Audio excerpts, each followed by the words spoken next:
विश्वासघात करून आपण दुसऱ्यांना फसवायचं नाही. ज्याने आपणावर उपकार केलेत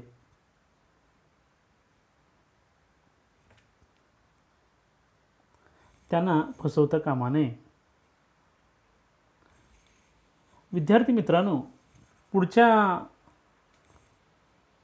ओळीमध्ये समर्थ रामदास स्वामी म्हणतात, व्यापकपण सांडू नये, पराधीन होऊ नये, आपले ओझे घालू नये कोणी एकासी. या ओवीतून समर्थ रामदास स्वामी असं म्हणतात की व्यापकपण सांडू नये, पराधीन होऊ नये. व्यापकपणे म्हणजे मनाचा मोठेपणा कधी सोडायचा नाही. आता मनाचा मोठेपणा म्हणजे काय, तर आपण आपल्या मनाला संकुचित कधी करायचं नाही. मोठेपणा कधीच सोडायचा नाही. मन कोतं करायचं नाही, तर ती व्यापक ठेवायचं.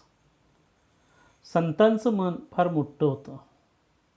म्हणून संत ज्ञानेश्वरांनी पसायदान गायलं, आता विश्वात्मके देणे, आता विश्वात्मके देणे, येणे वाग्यज्ञे तोषावे, तोषोनी मज द्यावे पसायदाने हे. म्हणजे विश्वाची काळजी संत ज्ञानेश्वरांनी केलेली आहे. मनाचा मोठेपणा आपल्या मनामध्ये ठेवला पाहिजे. व्यापकपण सांडू नये, पराधीन होऊ नये. परावलंबी कधी व्हायचं नाही, स्वावलंबी झालं पाहिजे. पण स्वतःच्या पायावर स्वतः आपल्या जबाबदाऱ्या आपण पूर्ण केल्या पाहिजे. पराधीन राहायचं नाही, कुणावर तरी अवलंबून राहायचं नाही. आणि म्हणून आपल्या आयुष्याचं ओझं दुसऱ्यावर कधी टाकायचं नाही. आपण परावलंबी व्हायचं नाही. आपल्या जगण्याचं ओझं दुसऱ्याला वाटून द्यायचं नाही. मन आपलं मोठं ठेवायचं, विचार व्यापक ठेवायचे, परावलंबी व्हायचं नाही. आपलं जगणं अशा पद्धतीचं असावं. पुढं समर्थ रामदास स्वामी असं म्हणतात, सत्यमार्ग सांडू नये, असत्य पंथे जाऊ नये, कदा अभिमान घेऊ नये असत्याचा. सत्याचा मार्ग सोडायचा नाही. सत्याचा मार्ग कधी सोडू नये, खरेपणाने वागावे. असत्य पंथे जाऊ नये, असत्याच्या खोटेपणाच्या मार्गावर कधीही जायचं नाही. आणि कदा अभिमान घेऊ नये असत्याचा. आणि कधीच खोटेपणाचा कधीही असा वृथा अभिमान घ्यायचा नाही, व्यर्थ गर्व करायचा नाही. महात्मा गांधीजींचं आपणाला उदाहरण माहीतच आहे. सत्याचा मार्ग त्यांनी सोडला नाही. एकच त्यांनी जीवनामध्ये आपला मार्ग स्वीकारला, एकच तत्त्व अंगीकारलं, सत्याचं तत्त्व. सत्याचा मार्ग त्यांनी सोडला नाही. आणि या सत्याच्या जोरावर त्यांनी स्वातंत्र्य संग्रामामध्ये आपल्या देशाला स्वातंत्र्य मिळवून देण्याचं अलौकिक असं कार्य केलेलं आहे. अहिंसेच्या मार्गानं सत्याचा मार्ग त्यांनी कधी सोडला नाही, खरेपणाने राहिले. असत्याचा मार्ग कधी धरला नाही, व्यर्थ अभिमान धरला नाही. असत्य तर त्यांच्या आयुष्यामध्ये नव्हतंच. माझे सत्याचे प्रयोग या पुस्तकामध्ये तर त्यांनी खूप त्यांच्या आठवणी सांगितलेल्या आहेत. तेव्हा समाजामध्ये अनेक मोठी माणसं जी होऊन गेली, त्यांनी सत्याचा मार्ग धरलेला आहे.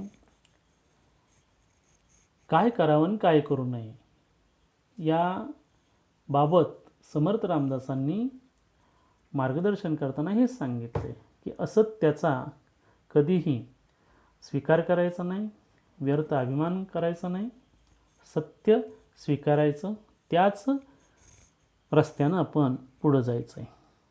आणि पुढं शेवटच्या ओळीमध्ये ते सांगतात, अपकीर्ती ते सांडावी, सत्कीर्ती वाढवावी, विवेके दृढ धरावी वाट सत्याची. अपकीर्ती ते सांडावी.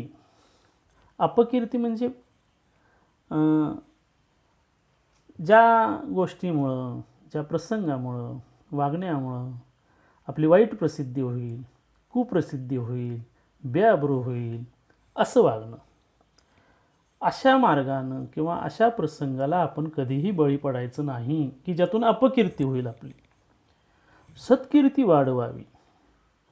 चांगली कीर्ती आपली चांगली प्रसिद्धी झाली पाहिजे.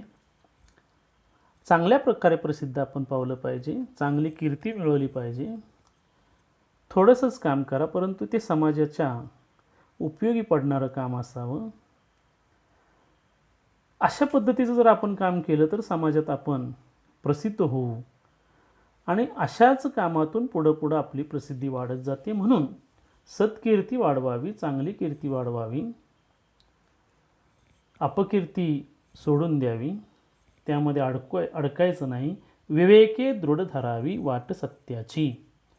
विवेके म्हणजे चांगल्या विचारांनी, दृढ म्हणजे ठाम, मजबूत, ठोस.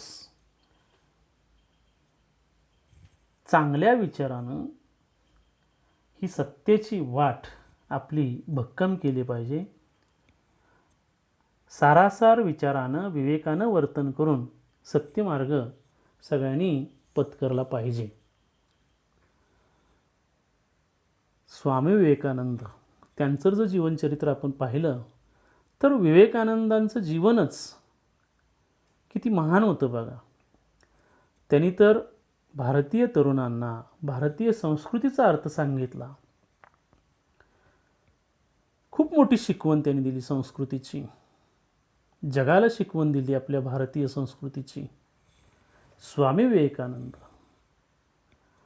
त्यांचं व्यक्तिमत्व, त्यांचं जीवनचरित्र हे तुम्हापुढं असलं पाहिजे विद्यार्थी मित्रांनो. आणि म्हणून तुम्ही सर्वांनी अशा पद्धतीनं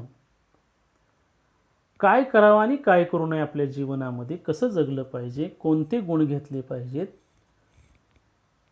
हे या उत्तम लक्षण कवितेमध्ये संत रामदास यांनी सांगितलेले आहेत. श्री दासबोधामधील द्वितीय दशकातील दुसऱ्या समासातील या 10 ओव्या होत्या. या ओव्यामधून जो अर्थ अभिप्रेत आहे तो अर्थ आपल्या लक्षात आला असेल. आपलं व्यक्तिमत्व जर सुधारायचं असेल, समाजामध्ये तुम्ही आता उद्याचे नागरिक आहात, सुजाण नागरिक आहात, तेव्हा आपण आपल्या जीवनामध्ये सारासार गोष्टींचा विचार करून स्वतःचं व्यक्तिमत्व चांगलं करण्यासाठी कोणते निर्णय घेतले पाहिजेत, या दृष्टीनं ही कविता आपणास, हे संत काव्य, ह्या ओव्या आपणाला निश्चितच उपयोगी पडतील. तेव्हा या कवितेखाली ज्या स्वाध्यायामध्ये ज्या कृती दिलेल्या आहेत त्या कृती तुम्ही आपल्या मराठीच्या वहीमध्ये सोडवा. कठीण शब्दांचे अर्थ, वाक्प्रचार लक्षात घ्या. समर्थ रामदास स्वामी यांच्या काळात त्यांनी जी लिहिलेली काही शब्द असतील ते शब्द, आत्ताचे शब्द, यामध्ये फरक काय झाला आहे. आता व्हावे, आता, सांगतो, असे हे जे काही शब्द आले आहेत त्याच्यावर तुम्हाला अनुस्वार दिसतील. ते आता, व्हावे, आता, सांगतो हे आपण आपल्या पाठ्यपुस्तकातील पृष्ठ क्रमांक 10 टीप या सदरामध्ये दिलेलाच आहे. त्याचासुद्धा तुम्ही अभ्यास करा. आणि कवितेचा अभ्यास करत असताना काव्यसौंदर्य किंवा रसग्रहणासाठी ज्या ओळी दिल्या जातात त्या रसग्रहण करत असताना, काव्यसौंदर्य लिहित असताना आपणाला या कवितेमध्ये जे एक अर्थ अभिप्रेत आहे तो अर्थ तुम्हाला लिहिता आला पाहिजे. तेव्हा तुम्हाला ही कविता नक्कीच समजली असेल. या सदिच्छेनं या ठिकाणी ही कविता या ठिकाणी संपलेली आहे. तुम्हाला स्वाध्यायातले कृती सोडवायचे आहेत, तेव्हा पूर्ण तुम्ही भावार्थ लक्षात घ्या आणि कृती सोडवा. धन्यवाद.